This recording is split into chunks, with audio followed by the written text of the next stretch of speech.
শনিবার দিবাগত রাতে মুছে ফেলা হয় ঢাকা বিশ্ববিদ্যালয়ের টিএসসি সংলগ্ন মেট্রো রেলের পিলারে থাকা শেখ হাসিনার গ্রাফিতি তথা ঘৃণাস্তম্ভ। ঘটনাটি জানাজানি হলে শিক্ষার্থীরা তাৎক্ষণিকভাবে রাজু ভাস্কর্যের পাশে ঘৃণাস্তম্ভের সামনে জড়ো হয়।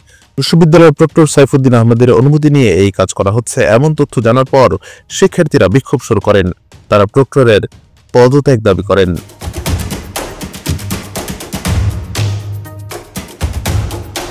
ক্যাম্পাস সূত্রে জানা যায়, এদিন রাত 2:30 থেকে ভোর 4:30 পর্যন্ত বিক্ষোভ করেন শিক্ষার্থীরা। ঘৃণাস্তম্ভে থাকা গ্রাফিতিটি অর্ধেকটা মুছে ফেলা হয়েছিল। পরে ঘৃণাস্তম্ভে হাসিনার আরেকটি গ্রাফিতি আঁকা হয়। শনিবার দিবাগত রাত 2টার দিকে ঘৃণাস্তম্ভটিতে থাকা গ্রাফিতি মুছে ফেলার দৃশ্য চোখে পড়ে ঢাকা বিশ্ববিদ্যালয়ের কয়েকজন শিক্ষার্থীর। এ সময় তারা গ্রাফিতি মুছে ফেলার কারণ জানতে চান এবং তা বন্ধ করতে বলেন। পরে ঘটনাটি ঢাকা বিশ্ববিদ্যালয়ের শিক্ষার্থীদের একটি গ্রুপে পোস্ট করা হয়। গ্রুপে শিক্ষার্থীরা এই গ্রাফিতি মুছে ফেলার প্রতিবাদ জানান। পরবর্তীতে বৈষম্য বিরোধী ছাত্র আন্দোলনের সাবেক সমন্বয়ক হাসিব আল ইসলাম সহ আরও কয়েকজন ঘটনাস্থলে আসেন।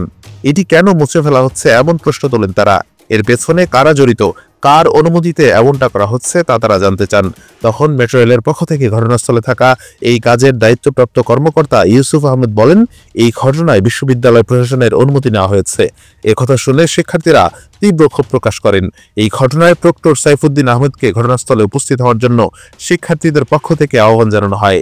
তিনি দিবাগত রাত 3:30টার দিকে ঘটনাস্থলে আসেন। তিনি উপস্থিত হয়ে বলেন, গোয়েন্দা সংস্থার লোকেরা যখন মন্ত্রণালয়ের কাছে বিশ্ববিদ্যালয়ের ছবি পাঠায়, তখন এখানে থাকা শেখ মুজিব ও শেখ হাসিনার দুটি ছবিও চলে যায়। তাই তারা প্রশ্ন তোলেন, এখনও এই দুইজনের ছবি থাকবে কেন? তাদের পক্ষ থেকে লোক পাঠিয়ে এটা মুছে ফেলা হচ্ছিল। প্রক্টরের এমন বক্তব্যে শিক্ষার্থীরা ক্ষোভে ফেটে পড়েন। এটা যে ঘৃণাস্তম্ভ তা কি প্রক্টর জানতেন না? এমন প্রশ্ন তোলেন শিক্ষার্থীরা। তখন প্রক্টরের বিরুদ্ধে নানা স্লোগান ওঠে। উপস্থিত শিক্ষার্থীরা তখন প্রক্টর ও স্টেট অফিসার ফাতেমা বিনতে মুস্তফার পদত্যাগ দাবি করেন। শিক্ষার্থীদের এমন প্রতিক্রিয়ায় প্রক্টর বলেন, প্রয়োজনে এই ভুলের জন্য তিনি বিজ্ঞপ্তির মাধ্যমে ক্ষমা চাইবেন, তবু যেন শিক্ষার্থীরা তাকে ভুল না বোঝেন। এটা ষড়যন্ত্র নয়, ভুল। পরে ভোর 4:30টার দিকে স্টেট অফিসার ফাতেমা বিনতে মুস্তফাও ঘটনাস্থলে উপস্থিত হন। তিনি বলেন, সব প্রক্টর জানেন, আমি কিছু বলতে পারছি না। ঘটনার পরিপ্রেক্ষিতে ফেসবুকে তাৎক্ষণিক পোস্ট দেন বৈষম্য বিরোধী ছাত্র আন্দোলনের মুখপাত্র উমামা ফাতেমা। তিনি বলেন, 24-এর ঘৃণাস্তম্ভ আবারও আঁকানো হবে। জুলাইকে মুছে দেওয়া এত সহজ না। আরেক পোস্টে তিনি প্রক্টরের পদত্যাগ দাবি করেন।